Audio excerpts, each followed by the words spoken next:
안녕하세요. 행정쟁서법 담당하고 있는 조홍주입니다. 코로나 시대에는 이게 안정적이지 못해서 특히 우리 사회가 지금 나노 시대로 접어들었기 때문에 농경 사회이었거나 산업 사회였으면 별다른 일이 없거든요. 예측 가능한 사회인데 너무나 확확 변하는 이런 시대에 살고 있어서 좀 강의도 좀 늦게 시작된 감이 없지 않아 있습니다. 굉장히 미안한 말씀 드리면서요 강의 시작하겠습니다. 저희들이 하고자 하는 이제 과목은 행정쟁송법이죠. 이 행정쟁송법은 행정법이 아니라는데 여러분 관심을 가지셔야 돼요. 가만히 이렇게 수험생들을 만나다 보면 행정법적인 논점을 굉장히 궁금해 하세요. 그리고 행정실체법도 공부를 해야 되는 거 아닌가? 라면서 마구공채 행정법 강의까지도 좀 들어야 되는 거 아닌가라는 이런 의문점을 가지고 이제 저한테 이렇게 상담도 하시고 하시는데 전혀 그쪽은 관심을 가질 필요가 없으세요. 그냥 우리가 해 나가는 데에서 필요한 정도만 살짝 마치 여러분들이 식사 시간에 이 반찬 주워 먹듯이 이 반찬으로 이용하는 것이지 주된 국과 밥이 아닙니다. 밥과 국은 행정쟁송법입니다. 그래서 완벽 정리 행정쟁송법 이 한 권에 있는 내용만 아시면 돼요. 그리고 그 내용을 진행하는 과정에서 이 정도쯤은 반찬 정도로 알고 계셔야 되겠다라는 것들은 살짝 말씀을 드릴 거예요. 그런데 그 말씀을 드린 그 지점을 또 궁금하다 그래서 교수님들 교과서를 찾아보거나 강의를 들을 필요는 전혀 없어요. 그냥 그런 게 있구나. 일종의 상식, 일반 교양으로 여러분들이 그냥 머릿속에 갖고 계시면 돼요. 근데 알고 보면 그게 훨씬 더 기억이 오래 가요. 언뜻 스쳤던 이런 말들이. 그래서 이제 저하고 이 연기 때부터 하시면 1기나 2기에서는 그 강의의 흐름이 일관되게 이렇게 흘러가는데 그때 이제 막상 오셔서 들으시는 분들은 제가 막 왔다 갔다 하는 것처럼 느끼세요. 왜냐면 그 이전에 이미 다 말씀을 드린 것이기 때문에 툭툭 던져도 이제 그때 가서는 알아들을 거라는 전제하에 하는데 그때 와서 비로소 이제 한번 답안을 써볼까 하는 의도를 가지고 제 강의 들어오신 분들은 굉장히 따라가기가 쉽지 않을 것이다라는 그런 개인적인 좀 안타까움이 있긴 합니다. 자, 일단 그러면 수업에 들어가서요. 책을 보시면 앞에 목차가 있고 이 목차를 보시면 목차를 이제 여러분들 공부를 하실 때 있잖아요. 저하고 수업을 따라오는 첫 번째 방법은 여러분 예습을 하실 때 안에 있는 내용을 읽으실 필요는 없어요. 내용을 읽으실 필요는 없고 저희가 이제 한 13회 정도 하니까 전체적으로 보면은 약 130페이지 정도 되거든요. 아무리 많아봐야. 그죠? 한 150, 170. 그러니까 행정심판을 제외하면 거의 행정심판은 행정소송과 동일한 구조로 흘러가기 때문에 보면은 약 한 120페이지, 130페이지 정도 돼요. 그래서 여러분 예습을 하실 때 한 10페이지 정도씩 예습을 하시면 되겠어요. 매주 10페이지에서 한 15페이지 정도 공부를 하신다고 생각하시면 돼요. 매주. 그러니까 하루에 3페이지씩 읽어도 일주일이면 여러분들이 1회독이 되는 그런 분량에 불과해요. 행정쟁송법이. 그러니까 행정쟁송법을 너무 부담스러울 필요 없어요. 행정쟁송법은 전략 과목이에요, 여러분들한테. 왜 전략 과목이냐면 이거는 수학처럼 약속되어 있는 글의 규칙성에 의해서 풀이하는 대표적인 과목이에요. 그래서 그 규칙성에서 벗어나는 순간 50점대 혹은 40점대로 떨어지는 과목이에요. 대표적으로. 그래서 우리가 형식 논리 이렇게 얘기를 하는데 이 형식 논리가 명확하고 정확하게 이렇게 적용이 되는 유일한 법과목 중에 하나예요. 다른 법과목들도 물론 형식 논리가 매우 중요하지만 행정쟁송법만큼 형식 논리가 철저하게 지켜지는 과목이 없어요. 그래서 형식 논리를 정확하게 알고 계셔야 된다. 그래서 이 목차 있잖아요. 이 목차를 예습을 하실 때 안에 내용을 예습할 필요는 없고 저하고 예습을 하실 때는 목차만 읽어보시고 오시면 돼요. 10페이지에서 15페이지 정도 목차만 읽어보세요. 목차를 읽을 때는 어떻게 읽냐면 같은 선상에 있는 목차는 쭉 한번 읽는 거예요. 한번 1페이지 볼게요.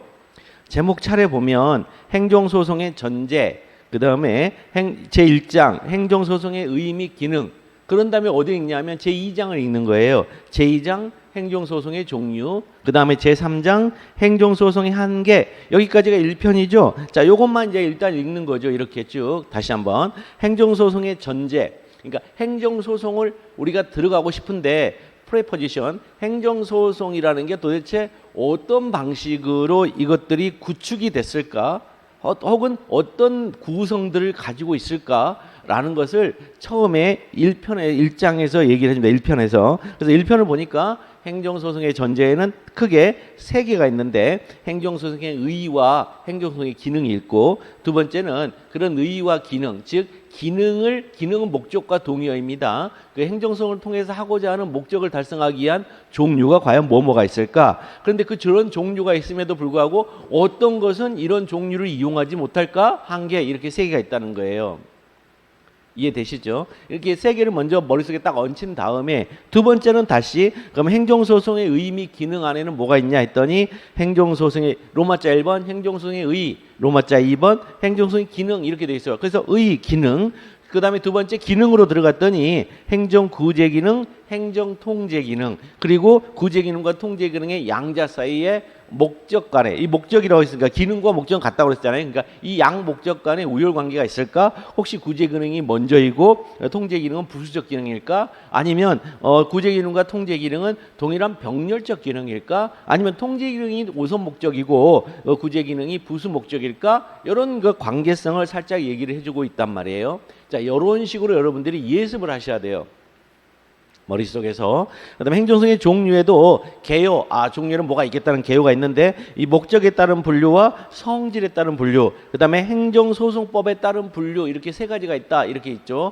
그래서 목적에 따른 분류는 주관적 소송, 객관적 소송, 그다음에 성질에 따른 분류는 형성소송, 이행소송, 확인소송, 그다음에 행정소송법에 따른 분류로는 항고소송, 당사소송, 민중소송, 기관소송, 이렇게 있구나. 이거 머릿속에 기억하셔야 되는데 이렇게 이제 어떤 분류가 나오잖아요. 이렇게 분류. 그러니까 목적에 따른 분류, 성질에 따른 분류, 소송법에 따른 분류, 이렇게 분류가 나오죠. 이 분류가 나온다는 얘기는 분명히 어떤 의도를 가지고 분류를 하겠죠. 여러분들이 어떤 의도를 가지고 분류하지 않으면 그 분류는 아무런 의미가 없어요. 그러면 도대체 어떤 의도를 가지고 이걸 분류했을까? 이게 더 중요해요. 교재에는 없어요. 교수님들 교재도 없어요. 여러분들이 그런 거에 대한 살짝의 언급을 들어야 돼요. 물론 강사 선생님이 언급을 하세요, 대부분. 근데 여러분들이 이걸 무심코 넘어가죠. 강조를 안 하기 때문에. 그 다음에 행정소송의 이제 한계로 들어가면 여기서는 이제 문제의 소재, 행정소송의 한계로서의 법률상 쟁송해야 할 것, 행정소송의 한계로서 권력 분리 원칙에 적합해야 될 것, 그 다음에 그가 또 들어가서 법률상 쟁송안에서는 문제의 소재, 구체적 사건성, 법령의 해석 적용에 따른 한계, 그 다음에 행정소송의 권력분리 원칙으로 들어가면 의무행소송, 그 다음에 예방적 부작위 청구소송, 그 밖에 무명항소, 이런 식으로 되어 있어요. 이렇게 읽는 거, 이렇게 계속해서 이걸 읽으세요. 이렇게 계속해서 읽으시고 오시는 게 예습이에요. 예습. 그리고 이제 강의를 이제 들어간단 말입니다. 그럼 강의를 이제 들으셔야 돼요, 여러분들이. 그러니까 예습을 할 때는 앞에 있는 목차를 가지고 그 같은 층이 로마자는 로마자끼리, 그 다음에 아랍의 숫자 1번은 아랍의 숫자 1번끼리, 그다음에 안에 들어가서 양가로 1번은 양가로 1번, 이런 식으로 안에 층위에 들어가서 층위. 근데 제가 1번 로마자까지만 이제 아랍의 숫자 하고 그 다음에 양가로까지만 제가 이제 목차로 정해놨으니까 거기까지만 읽으시면 돼요. 그러면 큰 틀에 오늘 배울 강의 지점이 이런 지점이겠구나라고 아시게 됩니다. 그래서 쭉 뒤로 가서 자, 제1편 행정소송의 전제 한번 들어가 볼게요.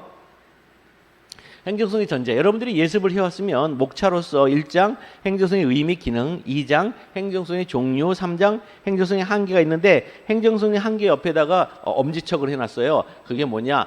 시험에 나오는 지점이다. 빈출 지점이라는 거예요. 그러니까 행정소송의 한계의 논의는 어디서 나온 거예요? 행정소송의 전제로서 행정소송의 의미 기능과 행정소송의 종류까지 읽히다 보니까 거기까지 이제 내가 학습하다 보니까 그렇다면 행정소송의 한계 논의는 뭐가 될까라고 이렇게 된다는 거예요. 따라서 행정소송의 한계 논의를 알려면 의미 기능과 종류까지 머릿속에 들어있어야 된다는 거예요. 자, 그래서 행정소송의 의미 기능을 한번 볼게요. 행정소송의 의의, 이 행정소송의 의의는 암기하셔야 됩니다. 행정소송의 의의는 암기하셔야 돼요. 그래서 행정소송이란 행정법상의 법률관계에 관한 분쟁에 대하여 법원이 정식 소송 절차에 의하여 행하는 재판이다. 굉장히 어려운 말들인데 암기하셔야 돼요. 자, 그래서 두 문자로 행정법상의 법률관계에 관한 분쟁, 앞에 두 문자만 따서 행법분, 행법분, 행법분, 그 다음에 뒤에 법원이 정식 소송 주체에 행하는 재판, 법정제, 행법분, 법정제 이렇게 외우세요. 행법분, 법정제. 행정소송은 반드시 외우셔야 돼요. 이 정의를 못 외우면 한계의 논의를 쓸 수가 없어요. 뒤에 행정소송의 한계에서 시험 문제가 나오는데 그 한계 논의를 쓸 수가 없어요. 이 정의를 행정소송의 의의에 관한 정의를 못 외우면. 그래서 행정소송이란 행법분 법정제이다. 자, 행정법상의 법률관계에 관한 분쟁에 대하여 법원이 정식 소송 절차에 행하는 재판이다. 거기다가 두 문자로 동그라미 이렇게 쳐놓으세요. 행법분 법정제. 자, 그 다음에 이제 행정법상의 법률관계, 행법분 법정제.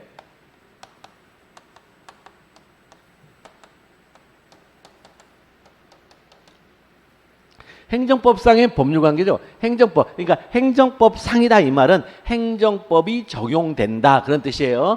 행정법이다. 행정 적용의 문제예요. 법의 적용되는 법이에요. 적용되는 법이 행정법이고 그다음에 행정법상의 법률관계죠. 법률관계. 그러니까 법률관계에 대해 법률관계. 근데 이 법 안에는 법률관계도 있지만 사실관계도 있어요. 사실관계만 보는 것도 있어요. 이거는 아니다 이런 뜻이에요. 법률관계에 관한 분쟁인데 분쟁은 딴 거 아니죠. 합의가 없다. 합의된 합의된 의견이 없다. 그러니까 의견의 불일치. 서로 간의 의견의 불일치죠. 분쟁이. 너 이거 아니야. 그래. 상대방이 그거 아니야. 그러면 서로 이제 언성이 높아지죠. 그 언성이 높아지는 게 분쟁이에요. 근데 그 분쟁이 행정법이 적용되는 영역 내에서의 법률관계에 관한 분쟁인 거예요. 그런데 여러분들 1차에서 민총 배우셨잖아요. 민총이 아니고 민법 배우셨잖아요. 그 민법에서 법률관계는 뭐예요? 당사자 간의 법적인 의사표시잖아요. 의사표시에 관한 분쟁이잖아요. 나는 내 의사표시는 그거였다. 그래서 거기서 효과의사 표시의사 할 때 효과의사잖아요. 그죠? 그러니까 그런 것에 대한 분쟁이란 말이에요. 그런데 행정법에는 의사가 없어요. 행정법에는 의사가 없어요. 여기서 법에서 의사라고 하는 것은 당사자, 대등한 당사자 간에 오가는 법적 효과에 대한 상대방의 내심의 결정이에요. 아시겠죠? 대등한 당사자 간에 오가는 내심의 법적 효과에 관한 결정이라고요. 그것을 사적 자치를 하잖아요. 그래서 사적 자치에서만 의사표시란 말이 성립이 돼요. 말 자체가. 그런데 행정법 관계는 대등성이 있는 관계도 있고 대등하지 못한 관계도 있어요. 이제 우리가 뒤에 배우게 되겠지만 그 대등한 관계일 때만 의사표시란 말을 쓸 수가 있어요. 근데 행정법은 일반적으로 우리가 알고 있는 상식적으로 알고 있는 행정법 관계는 대등한 관계가 아니에요. 그죠? 우리가 얘기하는 행정관청이 훨씬 더 우월한 관계에서 나한테 일방적으로 오잖아요. 뭘 통해서? 법의 집행이라는 그런 명목을 통해서 일방적으로 나한테 와요. 그러니까 그쪽이 더 뭐에 대등하지 않고 우월해요. 그죠? 우월한 사람과 좀 더 열등한 위치에 있는 사람 간의 관계에서는 의사표시를 하지를 않아요. 그걸 의사표시를 하질 않아요. 그래서 의사표시를 하지 않기 때문에 그럼 그걸 어떻게 구성을 할 거냐가 이제 문제가 되는 거예요. 행정법에서는. 의사표시는 아니에요. 그래서 그것을 의사표시를 하지 않고 그래서 뭐라 그러냐면 결론적으로 권한의 행사라 그래요. 법적인 권한의 행사다. 권한. 근데 여러분들 권리하고 권한하고 권원이라는 세 가지 말을 들으세요. 민법을 배우실 때 배우셨잖아요. 그죠? 권리는 소유권이잖아요. 소유권 안에는 뭐가 있어요? 권원이 있어요. 소유권 안에는 권원, 처분권, 사용권, 수익권이라는 권원이 있어요. 그 하나하나가 또 법적인 힘이 되긴 해요. 자, 그런 식으로. 그걸 권리 안에 있는 구성 요소로서의 또 다른 어떤 그 법률상의 이익을, 법적인 이익을 권원이라 한단 말이에요. 근데 권한은 뭐예요? 권한. 여러분들이 권한 배우신 거 어디서 배웠어요?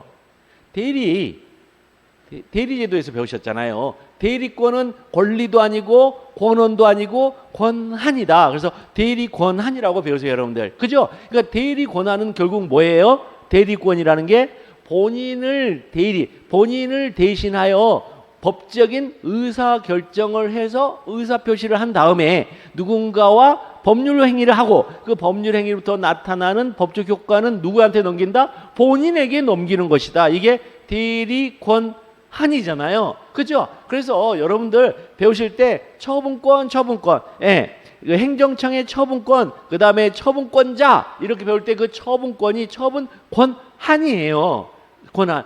본인은 누구예요? 그러면 이 행정법과 관계에서 처분권자가 행사하는 처분권한에 본인은 누구예요? 주권자인 우리예요. 국민. 주권자인 국민들이 어떤 권리들을, 주권자의 권리예요. 주권자의 권리를 이 삼권 분립의 입법, 행정, 사법권의 입법권, 행정권, 사법권이 원래 국민들의 권리란 말이에요. 국민들의 추상적인 일체인 국민들이 가지고 있는 건데 우리들이 추상적이니까 못해. 추상적인 것은 못한단 말이에요. 뭐 그냥 나무 돌에 불과하단 말이에요. 그러니까 뭐예요? 움직일 수 있는 누군가한테 줘야 되잖아요. 그 움직일 수 있는 기관들을 만들잖아요. 그래서 헌법으로 만들었어요. 국회라는 기관, 그 다음에 법원이라는 기관, 행정부라는 기관을 만들고 거기다가 뭐예요? 너희들이 우리가 못 움직이니까 대신 우리의 권리를 움직여서 우리들한테 그 효과가 발생하도록 해줘. 그래서 처분 권한인 거예요. 그게 아시겠죠? 그러니까 처분 권한이 결국은 주권자인 국민이 처분 권한을 줬는데 그 처분 권한의 행사로 주권자인 국민이 아닌 국민이었었는데 이제는 뭐예요? 행정 객체로 이제 전락하는 거죠. 행정 객체인 그 사람에게 직접적으로 온단 말입니다. 거꾸로. 그럼 거꾸로 왔을 때 생기는 것을 우리가 행정법상의 법률 관계 이렇게 얘기를 해요.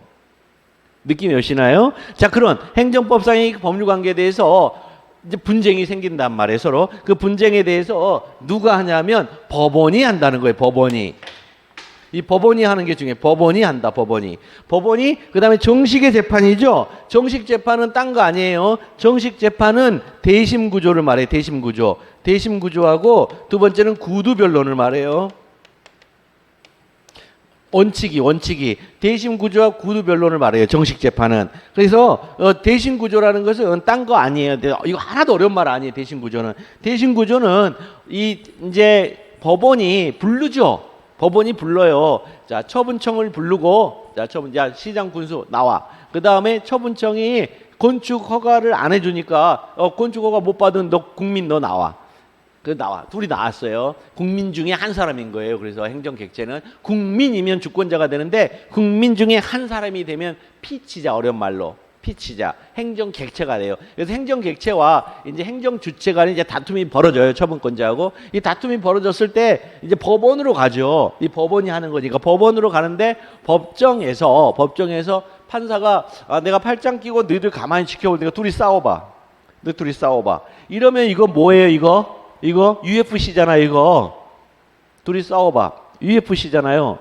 둘이 막 싸우고 그 다음에 누가 더 타격을 많이 했나에 대해서 밖에 있는 쩌찌들이 뭐 하고 있어요? 판정표에다가 이렇게 10대 9 이렇게 하잖아요. 그거 쩌찌들. 그런 제도가 있죠. 그 제도가 뭐예요? 배심원 제도. 그런 제도를 배심원 제도. 근데 우리나라는 배심원 제도가 원칙이 아니에요. 우리나라는 판사가 이렇게 팔짱 끼고 야, 너희 둘이 싸워봐. 이렇게 해서 싸우고 나서 판사는 이걸 뭐야 이걸 레프리라 하잖아. 레프리. 근데 우리나라 판사는 레프리가 아니에요. 저지예요. 그럼 뭐예요? 저지니까 어떻게 한다는 거예요? 네 둘이 싸워봐가 아니라 네 둘이 나를 향해서 주장해. 이렇게 해요. 그래서 둘이 싸우면 판사가 경고장 날려요. 원고 피고한테 뭘 하지 마세요. 피고 원고를 보면서 왜 그런 말씀하시죠? 저를 보고 말씀하세요. 이렇게 한단 말이에요. 그래서 어떻게 해요? 판사를 자꾸 내 편으로 이제 끌어들여야 돼요. 둘 사이는 서로 얼굴 보면 싸울 일이 없어요. 판사님, 억울합니다. 내 말 좀 들어주세요. 그러면 원고가, 아이고, 판사님, 피고가 하는 말은 다 거짓말이에요. 그러면 또 피고가, 원고가, 둘이끼리 안 싸워요. 판사한테만 계속해서 거기에 대한 자료를 계속해서 주는 거예요. 뭘로? 구두로. 말로 하는데 말로 하면은 날아가니까 그 날아가는 말들을 가둬놓을 용기가 필요하잖아요. 그 가둬놓을 용기, 그 그릇을 뭐라 그래요? 문서라죠. 그죠? 우리 말로 하는 요것을 날라가 버리죠. 말로 해버리면. 그러니까 그 말로 하는 것을 날라가는 걸 막기 위해서 어떻게 해요? 그 날라가는 걸 막는 이 용기, 그릇이 이 문서잖아요. 문서. 문서 안에다가 자기 말을 쓰잖아요. 그래서 문서를 제출하는 거예요. 그러니까 이 문서는 다 뭐예요? 전문 증거예요. 전문 증거. 문서는 그냥 그 유명한 전문 증거. 전문 증거인데 그걸 내가 말로 했어요. 그러면 그것이 바로 직접 증거, 구두변론이 된단 말이에요. 그러니까 구두변론 이 두 개가 이루어져요. 그러니까 대신 구조에서는 반드시 뭐가 필요해요? 자유심증주의가 필요해요. 자유심증주의. 특히 판사에. 그러니까 이렇게 돼 있는 걸 정식의 재판이라고 그래요. 정식의 재판. 그러면 대신 구조가 깨지거나 그 서면으로 한다거나 이러면 이제 정식 만약 약식으로 되고 그건 재판이 아닐 수도 있는 거예요. 비송 사건이 될 수 있단 말이에요. 비송 사건. 그 비송 재판이 아니다. 송자가 또 재판을 뜻하는 한자거든요. 그러니까 비송이니까 그것은 재판이 아닌 거야. 그렇듯이 다만 누가 한다? 판사가 하는 거니까 어떤 걸 갖고 있어요? 강한 공권력적인 힘이 있는 거죠. 공적인 힘이. 그다음에 정식 여기 뭐죠? 예, 재판이다. 재판이다.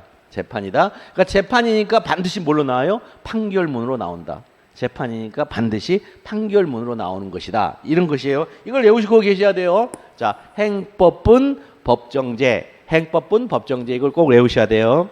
그다음에 두 번째, 그렇다면 행정소송이 이렇게 행정법상의 법률관계에 관한 분쟁에 대하여 이 법원이 정식의 소송 절차에 행하는 재판인데 이런 재판이 하는 기능이 뭐냐는 거예요.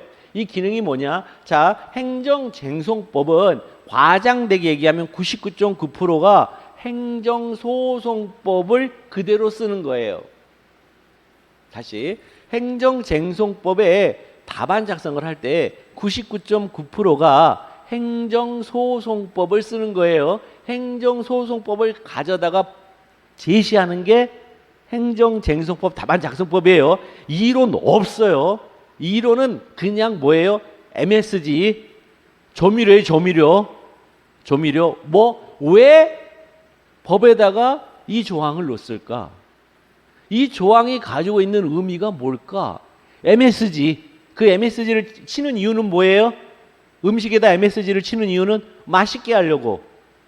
그러면 법에다가 이론이란 MSG를 치는 이유는 뭐죠? 법률에 있는 규정들을 해석하려고. 그런데 MSG를 치는 이론이 우리나라에서는 학자들의 이론을 법원에서 받아주지를 않아요. 좀 과장되게 얘기하면. 그러면 누가 해요? 법관들이 알아서 해요. 그래서 판례의 태도를 하는 게 훨씬 중요합니다. 그래서 판례의 태도가 나오잖아요. 그러면 그 판례의 태도를 가지고 이 학계에 있는 이 학자분들이 그 판례가 참으로 해석을 잘했네 라고 칭찬하기도 하고 또 어떨 때는 잘했는데 이런 부분에서는 아쉽네 라고 나와요. 그러면 그 아쉽네 라는 그 비판, 평석을 판례가 받아주느냐? 안 받아줘요. 그러면 물론 받아줄 때가 가끔 있는데 일반적으로 안 받아줘요. 그러면 그 안 받아주는 근본적인 이유가 있을 거 아니에요. 그 이유가 뭐냐면 여러분들 아마도 배우셨을 것 같은데 확대 해석 때문에 안 돼요. 위헌적인 확대 해석, 위헌적인 유추 해석 때문에 안 된단 말이에요. 그래서 위헌적인 해석의 영역으로 들어가는 것이기 때문에 판사님들은 그걸 받아줄 수가 없어요. 그 평석을. 그러니까 그 평석이 그러면 무슨 각자들은 그러면 할 일 없다고 그런 걸 하냔 말이에요. 분명 의미가 있으니까 그 일을 하겠죠. 그죠? 그 의미가 뭘까요? 입법론이에요. 입법론. 명사의 의미를 바꿔라. 단어의 의미를 그런 의미를 갖추고 있는 걸 바꿔라. 왜? 평석이 나오는 이유는 권리의 사각지대에 누군가가 있기 때문에 심각한 권리의 사각지대가 발생하고 있기 때문에 그 권리의 사각지대를 이제는 없애야 된다. 현재의 사회 이런 발전 상황에 따르면 그러면 그 권리 사각지대를 어떻게 없애냐는 말이에요. 기존에 있는 법률, 이 법률이라는 게 다 20년 전, 30년 전에 만든 건데 여러분 20년 전하고 지금 우리나라는 천지 차이. 도무지 제가 이 사회의 발전 속도를 제가 못 따라가겠어요. 너무 빨라요. 여러분들은 너무 당연한지 모르지만 너무너무 빨라요. 그런데 법은 어떻게 돼요? 20년 전, 30년 전에 과거법으로 현재를 지금 통제하고 현재에 발생한 분쟁을 해결한단 말이에요. 그 법이 적용돼서. 그러니 얼마나 맞지 않는 옷을 입고 있는 거예요. 대학생한테 유치원 때 입는 옷에 맞춰서 이집트 신화에서는 있잖아요. 그 유명한 신이 있잖아요. 스핑크스. 뭐 하는 거죠?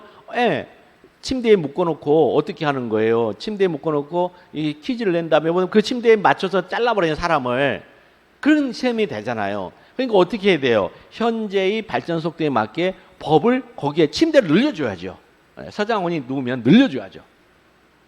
아시겠죠? 그렇게 늘려주는 역할은 누가 하는 거예요? 그 침대는 법이란 말이에요. 그래서 입법자들이 법률을 개정해서 이런 것들을, 이런 권리 사각지대까지도 없애주면 좋겠다는 게 평석의 의의예요. 그래서 여러분들이 행정법 답안 작성을 할 때 절대로 학자들이 얘기하는 방식으로 따라가면 안 됩니다. 진짜 절대로. 그냥 일반적으로 논리가 맞으면 점수 줘요 라고 하는데, 그 논리가 맞다는 것은 뭐냐면 판례가 얘기하는 논리대로 흘러간다는 게 논리가 맞다는 거예요. 학자들이 얘기한 대로 그 학자들이 얘기한 논리대로 하는 게 논리가 맞다는 얘기가 아니에요. 그거 굉장히 오해하고 계시더라고요. 판례가 얘기하는 논리대로 가는 게 맞아요. 그래서 뒤에 가면 신청권 할 때 절대 조리상 신청권 취하면 안 됩니다. 원고 적격설. 조리상 신청권에서 이 권한 이 학설 대립이 있는데 판례하고 완전히 다른 방향으로 가고 있는데 절대로 그리 가면 안 돼요.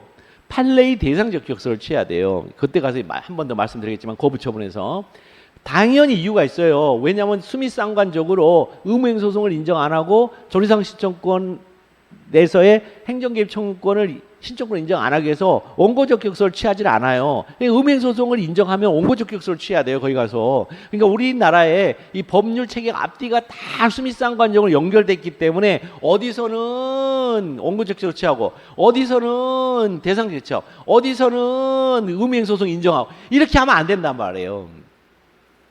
아시겠죠? 그래서 제가 제일 위험하다는 게 요즘 신림동에서 유행하는 게 무슨 합격생이 과외하고 이런데 제일 위험합니다. 수험생들은 몰라요. 거기까지 몰라요. 옛날에 사시 시절은 다 알았는데, 왜냐면 막 10년 이상 공부한 선배들이 있어서 다 가르쳐 주는데 요즘 뭐 그렇게까지 공부한 사람 없잖아요. 자, 그래서 이 행정법, 그러니까 행정쟁송법은 행정소송법을 다 달달달달 암기를 하셔야 돼요. 그래서 저 뒤에다가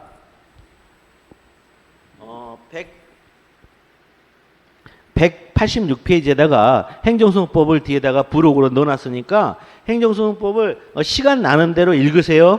이거 시간 나는 대로 읽으세요. 아셨죠? 이거 끝까지 시간 나는 대로 읽으셔야 됩니다. 1조부터 46조밖에 없으니까 시간 나는 대로 계속 읽으세요.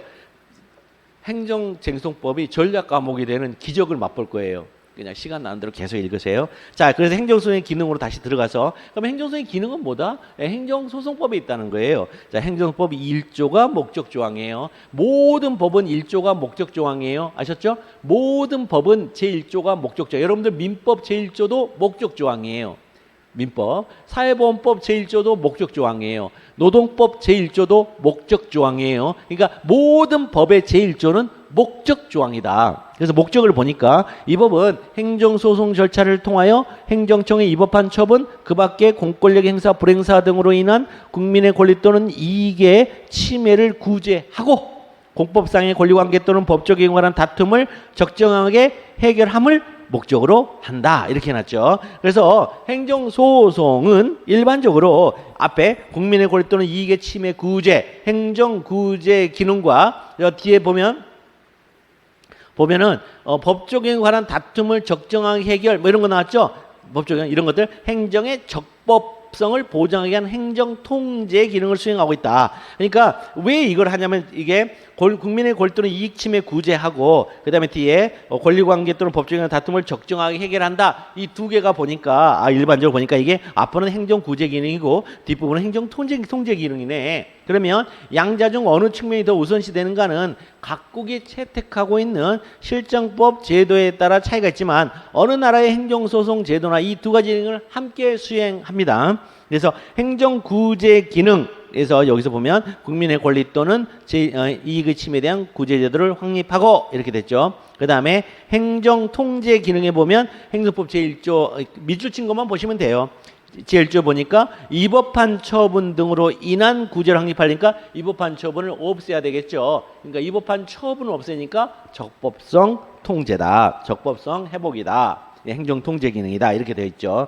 이 양자의 관계는 페이지 넘겨서 우리 행정법상 행정소송은 행정 구제를 주된 기능으로 하고 행정 통제를 종된 기능으로 하여 주관적 소송인 항고소송과 당사소송을 중심으로 구성되고 객관적 소송인 기관소송과 민중소송은 법에서 인정하는 예외적인 경우만 인정된다. 이 말이 무슨 얘기냐면 행정 구제를 주된 기능으로 하고 있기 때문에 항고소송과 당사자 소송을 중심적인 것으로 하고 있다는 거예요. 그러니까 항고소송과 당사소송은 법에 별도로 없더라도 당연히 인정되는 소송이라는 거예요. 그런데 이 행정통제 기능을 수행하는 이 소송을 객관적 소송이라 그래요. 다시 행정통제 기능을 수행하는 걸 객관적 소송이라 그래요. 구제 기능을 수행하는 걸 주관적 소송이라 하고요. 그래서 행정통제 기능을 수행하는 걸 객관적 소송이라는데 객관적 소송은 일반적 소송이 아니에요. 종된 기능이라서. 그래서 뒤에 보니까 법에서 인정하는 경우에만, 법에서 인정하는 예외적인 경우에만 인정한다. 이렇게 나가는 거예요.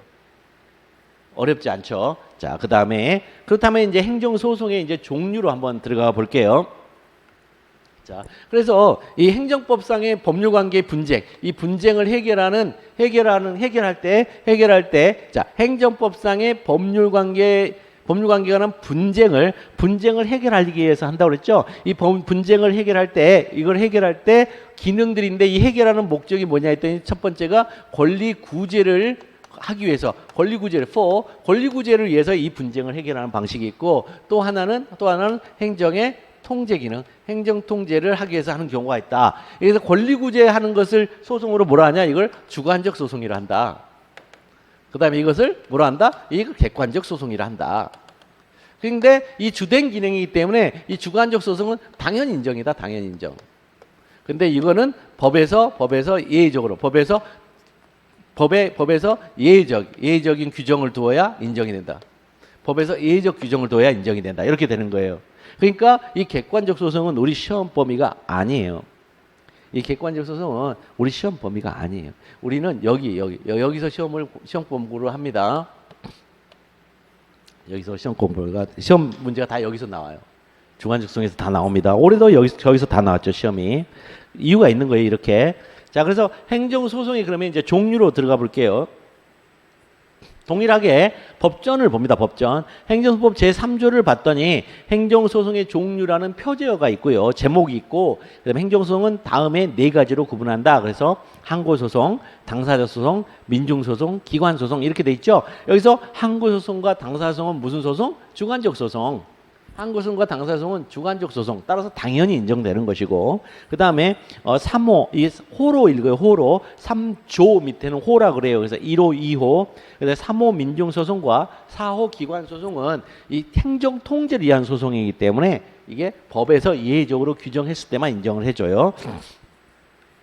자, 그 다음에 그래서 그 안에 보면 항고소송, 당사소송, 민중소송, 기관소송은요. 자, 항고소송과 당사자 소송은 뭘로 이제 구별이 되냐면 뭘 대상으로 하는 소송이냐는 거예요. 무엇을 어떤 분쟁, 법률상 분쟁이 어떤 분쟁이냐에 따라서 이제 구별하는 방식인데 법에서 구별을 해놨다는 게 중요해요. 법에서 여기서 행정청의 처분 등이나 부작위 행정청의 처분, 행정청의 부작에 대해서 제기하는 걸 항고소송이라고 그러고 그 대상이 그 다음에 당사소송은 행정청의 처분 등으로 원인으로 그러니까 행정청의 처분을 원인으로 해서 만들어진 법률관계가 있단 말이에요. 그 법률관계에 관한 소송과 그 밖에 공법상의 법률관계예요. 그러니까 이 처분 등을 원인으로 해서 처분은 뭐라고요? 우열관계인데 우열관계에 나온 처분을 원인으로 해서 대등한 당사자 간의 법률관계가 발생할 수 있다는 거예요.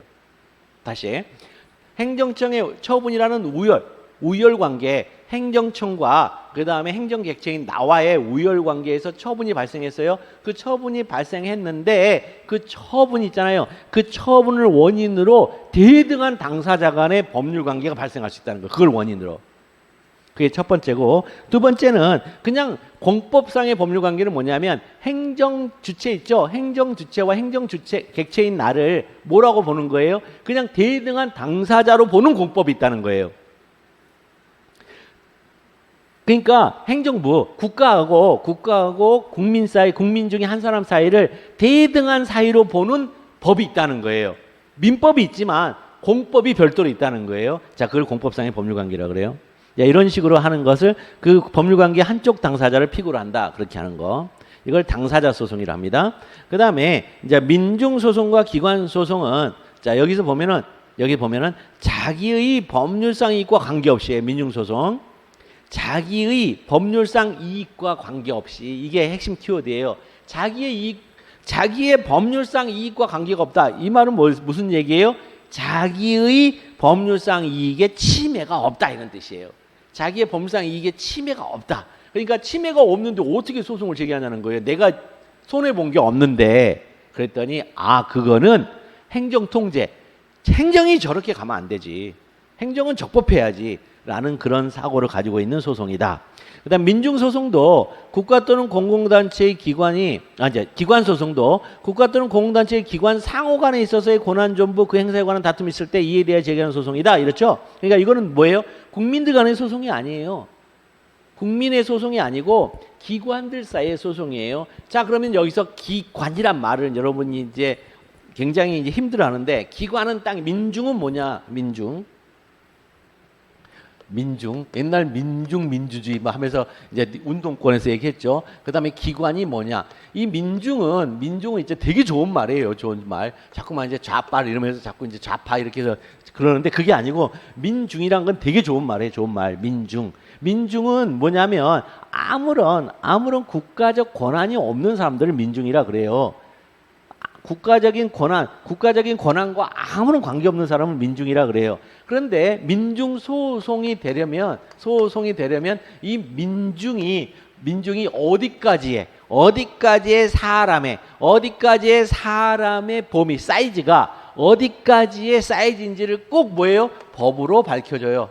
법으로 정해줍니다. 그러니까 법으로 정해준 국가적 권한을 전혀 갖지 못한 일정 사이즈의 사람들을 민중이라 그래요.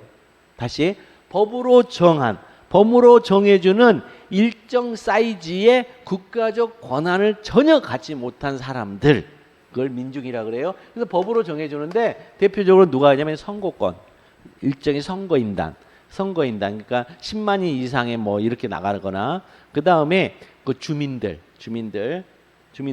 그러니까 감사 청구를 한 주민들 이런 것들이 있는데 그런 분들이 소송을 제기하게끔 해주는 게 민중소송이고, 그 다음에 이제 기관은 뭐냐면 기관은 이 사람 있죠. 사람을 전제로 한 개념이에요.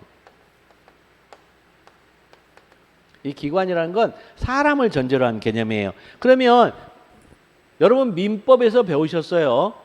우리 같은 사람을 자연인 그리고 법으로 만들어준 사람을 법인 이렇게 얘기하잖아요. 그죠? 그러니까 법인에는 기관이 있다고 그랬죠. 그러면 자연인인 우리한테도 기관이 있겠네요. 당연히 기관이 있죠. 여러분들 뭐 있어요? 이렇게 코로 숨쉬고 폐로 이렇게 호흡기관. 그 다음에 이렇게 혈관들이 있잖아요. 예. 그러면 순환하잖아요. 그죠? 그 심혈관 기관. 그 다음에 팔다리는 뭐예요? 이렇게 움직이잖아요. 운동기관. 그죠? 그 다음에 안에 소장, 대장, 위, 이거 소화기관. 그렇잖아요. 그러니까 하는 일에 따라서 기관 앞에 어떤 말들을 붙이잖아요. 자연인도. 그런 것처럼 뭐예요? 법으로 만든 사람 안에도 당연히 하는 일에 따라서 기관이 있지요. 첫 번째, 그 법인이 어떤 일을 하는 것을 하는 사람이 있을 거 아니에요. 그걸 뭐라 그래요? 대표기관, 집행기관. 그 다음에 법인이 하는 일에 대해서 뇌 역할을 하면서 어떤 것을 결정해줘요. 그걸 의결기관. 그렇죠? 그 다음에 행정부도 마찬가지죠. 국가가 곧 법인이죠. 국가가 최고의 공법인이죠. 국가가 공법인, 즉 헌법이 만들어 놓은 사람이에요. 헌법이 만들어 놓은 사람이라면 대한민국은 이렇게 나가잖아요. 우리 대한국민은 이렇게 나가고. 이렇게. 그러니까 헌법이 만들어 놓은 사람 안에는 기관이 있잖아요. 그죠? 그래서 법을 만드는 입법기관으로서 국회.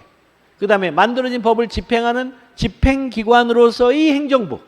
그 다음에 그 집행기관이 잘하고 있는지를 밝혀주는 사법부. 이렇게 기관들이 있잖아요. 그죠? 그러니까 그 기관들 사이에 야 그거 내 일이야.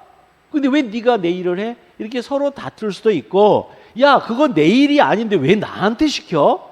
라고 할 수도 있죠. 자 그런 것들에 관한 서로 간의 다툼을 팔다리가 다투는 거예요. 서로 팔다리가 다투는 거니까 사람이 다투는 게 아니잖아요. 사람이 다투는 게 아니니까 법률상 이익이 있어요 없어요? 없지요. 법률상 이익은 사람만 가질 수 있잖아요. 그래서 기관 소송이에요. 그래서 이것도 주관적 소송이 아닌 거예요.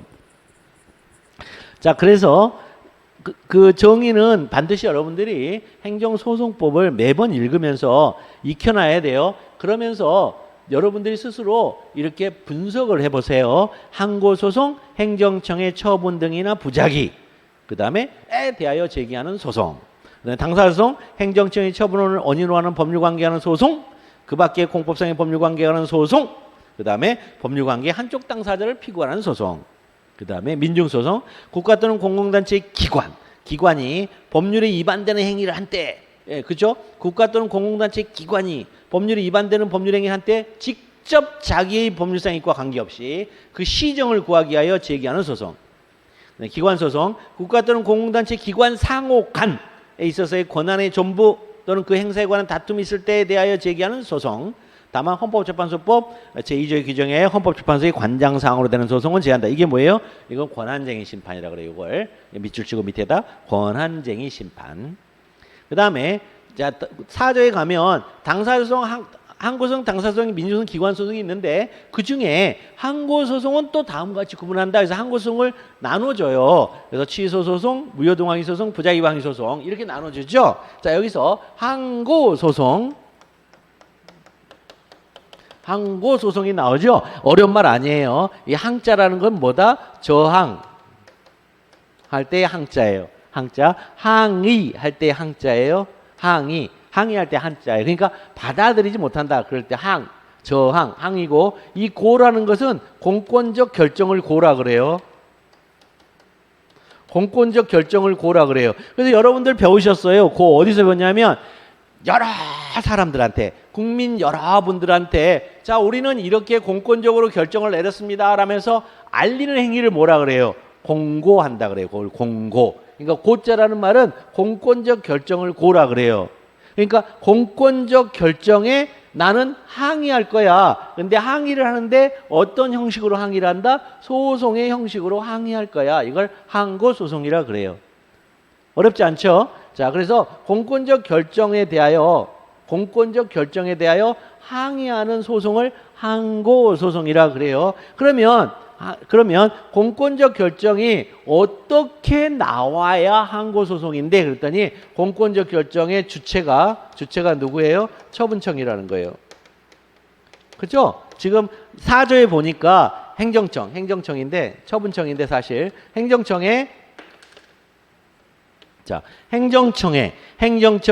자 취소 소송은 뭐라는 거예요? 대상 주체고 이 항고 공권적 결정의 대상이 뭐예요? 처분이죠. 대상이 처분이죠. 처분이고 그 다음에 그 주장이 뭐예요? 그러니까 소송을 한 소송의 주장이 뭐냐면 취소해달라. 무효임을 확인해달라. 이렇게 한다는 거죠. 그죠? 주장. 취소해달라, 무효임을 확인해달라. 이렇게. 그러니까 이 공권적 결정을 누가 했냐면 원고의 주장, 이게 원고 주장은 자 행정청이 처분을 했는데 이 법판이 취소해달라. 이 법판이 무효임을 확인해달라. 이런 게 있고 또 하나는 행정청인데 대상이 처분을 안 해요. 처분은 부작위예요. 부작위가 이 법판이 확인해달라. 이 법임을 확인해달라. 이렇게 세 가지가 있다는 거예요. 세 가지. 아시겠죠? 그러니까 이걸 항고소송이라 하는데 항고소송으로 가려면 어떻게 된다? 이 주체가 행정청이어야 되고 두 번째는 대상이 처분이거나 처분을 안 해주는 부작위이거나 그다음에 세 번째는 이 원고 주장이 그 소송에 있어서의 원고 주장은 이 법안이 취소해달라, 이 법안이 무효임을 확인해달라, 이 법임을 그 부자이가 이 법임을 확인해달라 이렇게 나간다는 거예요. 세 개가. 됐지요? 그러면 이 공권적 결정을 행정청만 할 수 있나요? 이 공권적 결정을 행정청만 할 수 있는 건 아니죠. 공권적 결정을 행정청만 할 수 있는 것도 아니고 누구도 할 수 있어요. 뒤에 가면 여러분 보시겠지만 법원도 할 수 있어요. 공권적 결정. 왜? 법원도 뭐예요? 국가니까 국가의 구성 요소로서 그죠? 기관이잖아요. 기관. 사법기관. 그러니까 사법기관도 당연히 공권적 결정할 수 있어요. 사법기관도. 그래서 우리 행정소송법에서 사법기관이 하는 공권적 결정은 집행정지예요. 지금 모르더라도 그냥 이렇게 알고 계세요. 집행정지 제도에서 23조인데 집행정지 결정이 곧 공권적 결정이에요. 따라서 공권적 결정에 대하여 항의할 수 있죠. 그죠? 공권적 결정에 대해서 항의할 수 있잖아요. 그러니까 공권적 결정이니까 항의하죠. 그런데 문제는 주체가 처분청, 행정청의 처분일 때는 소송으로 가는데 법원이 한 집행정지, 이 처분이 아니잖아요. 이거는 법원이 한 집행정지는 행정청이 해야만 처분으로 넘어간단 말이에요. 그러니까 처분은 아닌데 공권적 결정이잖아요. 그래서 이때는 항고 소송으로 못 가고 즉시 항고라는 또 다른 방식의 제도를 이용하게 돼요. 즉시항고라는, 아시겠죠? 즉시항고라는 또 다른 제도를 이용하게 돼요. 그 다음에 또 누구도 할 수 있어요? 검사가 하는 것도 있잖아요. 검사가 뭐예요? 불기소 결정 같은 불기소 이런 것도 뭐예요? 이런 것도 공권적 결정이죠. 그런데 법원이 한 것도 아니고 지금 행정청이긴 한데 좀 특별한 행정청이. 그러니까 어떻게 해요? 이것도 항고를 하죠. 그것도 특별항고 뭐 이런 식으로 특별검사 특별항고. 그러니까 이런 제도들, 이런 항고라는 말은 공권적 결정에 대하여 항의하는 의미를 갖고 있다. 근데 그 항의하는 의미의 형식이 소송 형식으로 가고 싶어? 그러면 그건 구성 요소가 주체는 행정청해야 되고 대상은 처분해야 되고 원고 주장은 이 세 가지로 가는 거야. 왜? 법에서 그렇게 하라고 했으니까. 행정법 제4조에서 이렇게 하라고 했으니까. 아시겠죠? 제4조에서 이렇게 하라고 했으니까. 근데 이제 좀 더 예외 또 일반 상식적인 차원에서 그럼 법원이 행하는 집행정지도 이것도 공권적 결정인데 거기에 항의하는 방식은 뭐지? 그랬더니 항의하니까 항고인데 그 앞에 소송으로 가는 게 아니고 이거는 즉시 항고란다. 이것도 이제 법에서 정해주죠. 이 명칭은 법에서 정해줘요. 자, 그렇게 해서 이제 우리가 법조문을 봤으니까 그러면 이제 개요로 들어가서 행정소송은 그 목적에 따라 주관적 소송, 객관적 소송, 그 다음에 그 성질에 따라 형성소송, 이행소송, 확인소송, 행정소송법상 분류에 따라 항고소송, 당사소송, 민중소송, 기관소송. 근데 목적에 따른 분류와 성질에 따른 분류도 전부 다 뭐예요? 이 행정소송법에 있는 취소소송, 무효동항소송, 부작용소송을 이렇게 어떤 방식으로 이렇게도 한번 조합을 시켜보고 또 이렇게도 조합을 시켜보는 조합을 시켜보는 하나의 시도예요. 근데 그 시도를 왜 했냐는 게 더 중요한 거예요. 그 시도를 왜 했느냐? 그거는 10분 쉬었다가 다시 시작하겠습니다.